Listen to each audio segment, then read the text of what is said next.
Feel free to take notes. All right, there, Blossom. Here's the hot gossip. You're having seizures again because you're not taking your medication. If this continues, you will be dead. And I'm not talking about people like, oh, I'm going to get invited to prom and going to die type of dead. I'm talking dead. Is that clear enough for you? Because if it's not, I could, of course, text you on my BlackBerry or my Blueberry or my Chuckberry, although technically Chuckberry is a BlackBerry. The point is, you stop wasting everybody's time and grow up. Is that clear to you, sweetheart? Yes, Dr. Cox. There you go. Barbie, feel free to kiss my ring.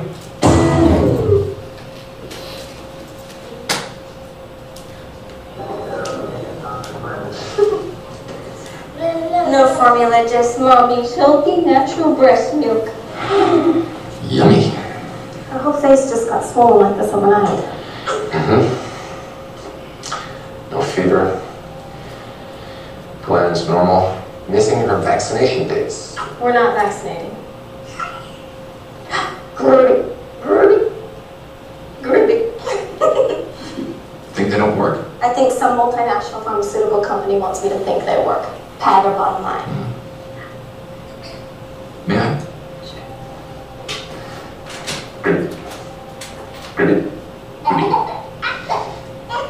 All natural, no dyes is a good business. All natural children's toys. Toy companies, they don't arbitrarily mark up their frogs. They don't lie about how much they spend on research and development.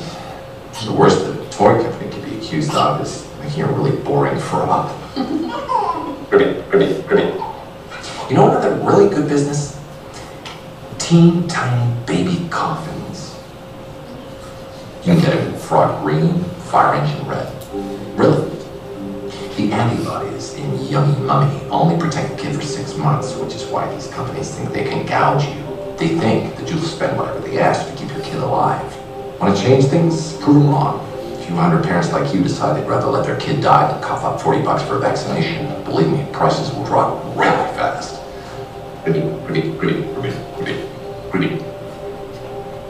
Tell me what she has. A cold.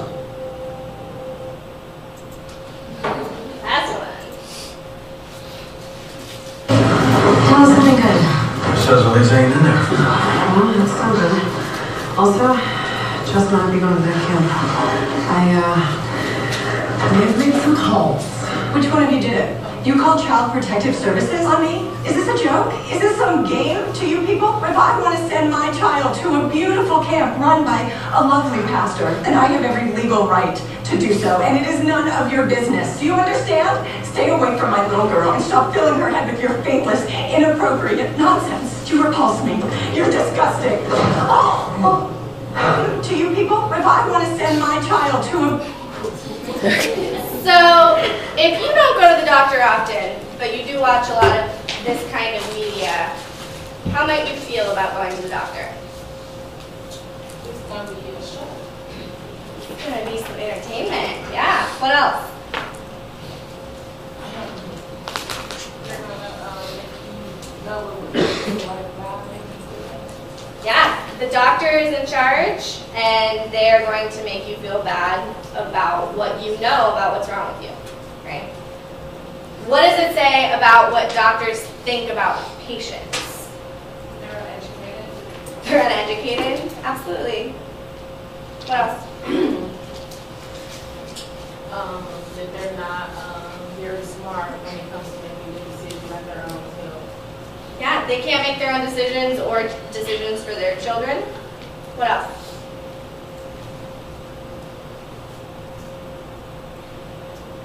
Whose decision should it be ultimately?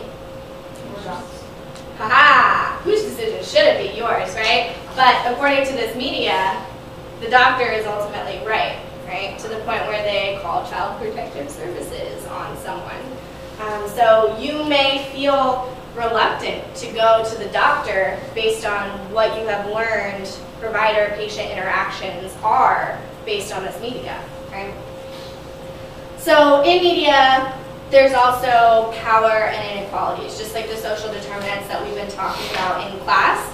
So things like gender, race, socioeconomic status, education, all these things vary. And the environment that you live in influences the information that you have available to you.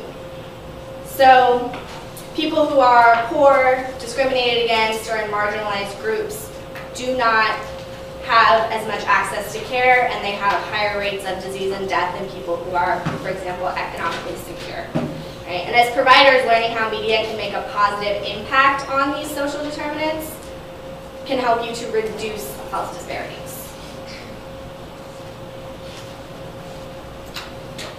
So let's talk a little bit about the knowledge gap.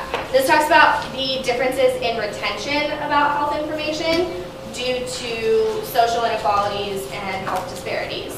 And this theory talks about the people who have more education and financial needs. People having more education and financial means gain or retain more from the information that they encounter in the media. And the opposite is also true. So if you have less education and less financial needs, you will not get as much out of the information that's presented to you in the media. And that creates this huge gap between who has information about health and who doesn't. And the people who don't actually can be harmed by some of the health communication information in the media because they don't have access to it, right? So if it's not targeted specifically at them, they may not be able to benefit from that information the same way people on the opposite end of the spectrum would, right? Any questions so far? Cool. And these inequalities are reinforced by the systems that we have in place, and so it's going to be your job as scholars and also as medical providers to kind of try to address these issues from within the system. And your textbook quoted a physician saying that if there's a problem in the community, the answer is in the community. What kind of bottom-up projects that focus on community engagement can you think of that might address issues like that? What kind of bottom-up community-focused projects or interventions can you think of who have the goal of trying to inform a specific community? Oh, yeah. So what about the HIV project?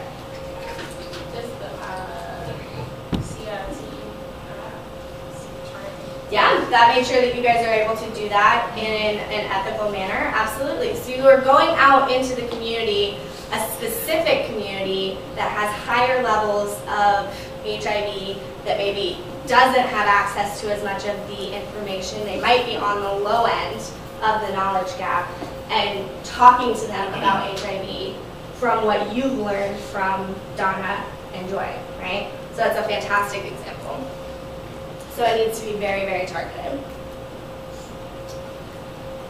And like we learned a little bit earlier, sometimes the information that we're getting in the media is not always as accurate. Think about the razor blades and the candy, right? So your textbook talked about the most notorious one being the MMR vaccine causing autism, which was a study of like 12 people, and they immediately retracted. But people everywhere still think that vaccines cause autism. Can you think of any other media misinformation that is being perpetuated, or that you see perpetuated?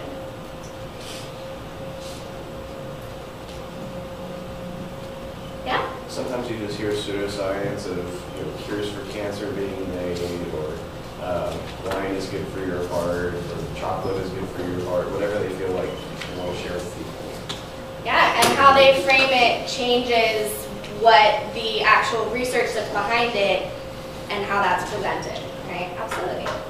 There was also misinformation in, I think, 2012. A whole bunch of people reported that the Supreme Court's decision on Obama's healthcare law came out one way, and it actually came out a different way, and immediately had to print all sorts of retractions, but the internet had already grabbed it and started posting it everywhere. Look at all these news sites that have inaccurate information, right? So it's super important to pay attention to what information is happening and kind of assess the ethos, the credibility of that for yourself.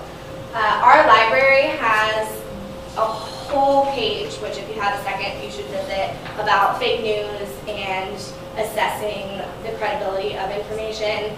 These are a couple of the rules. They're in your packet. If you didn't get one, there are extras up here. But the entire page is really great, especially when considering direct-to-consumer advertising. advertising. So you've probably seen them everywhere.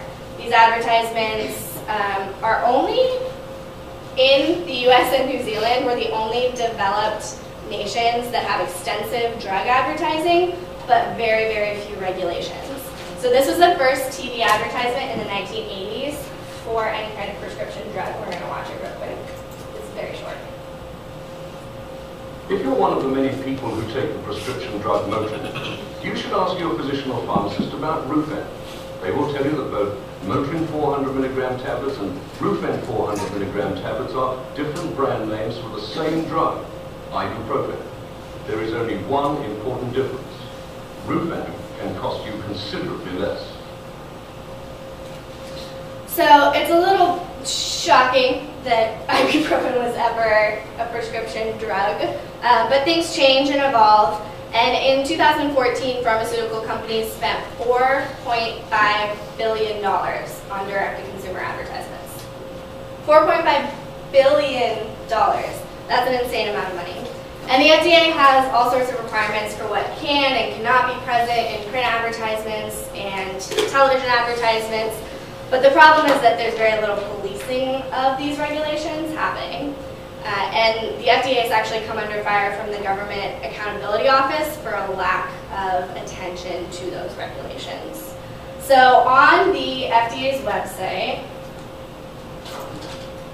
they give examples of acceptable and not acceptable versions of advertisements for specific types of advertisements. I picked the most common one.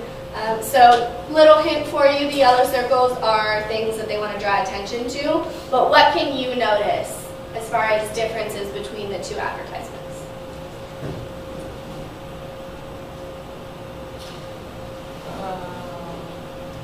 One on the left has a lot of information and the one on the right is lacking information.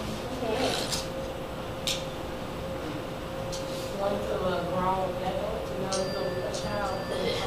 Yeah. Different representations. What else is different? Contact information. Yeah. So you guys hit on a couple of the really important things. So one of the first ones is this is a grown human and this is a small child, and this medication is not approved for small children. So you cannot advertise a child in the advertisement if children cannot use it, right? One of the big issues. There is also necessary for it to be rooted in evidence. So we can't make claims like, arbitrator is the best. That's not really rooted in any kind of evidence, right? We also need to be able to find the label of prescribing information, and that is available, see reverse for important information right there, but it's missing here. So this is the only information we get in that advertisement, and that's not enough, right? And then there also needs to be a short summary of who can use it, any risks, if you may experience headaches, cold symptoms, coughing, backaches. That's not present here either. So this is just, yay, it's a great drug. And that's not okay according to the FDA.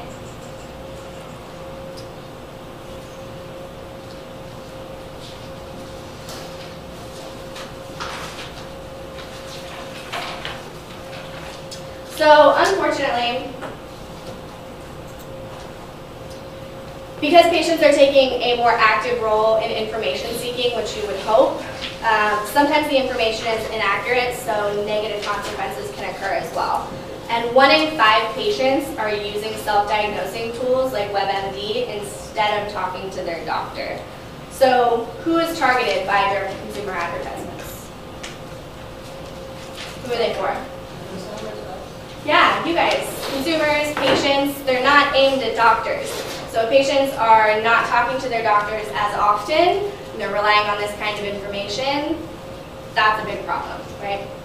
And there's also a relationship between high levels of advertising and a consumer's increased awareness of medications, leading to conversations with physicians. So it's not all bad. They can see an advertisement and then immediately go talk to their doctor about it. But this might influence the relationship between the patient and the provider. How?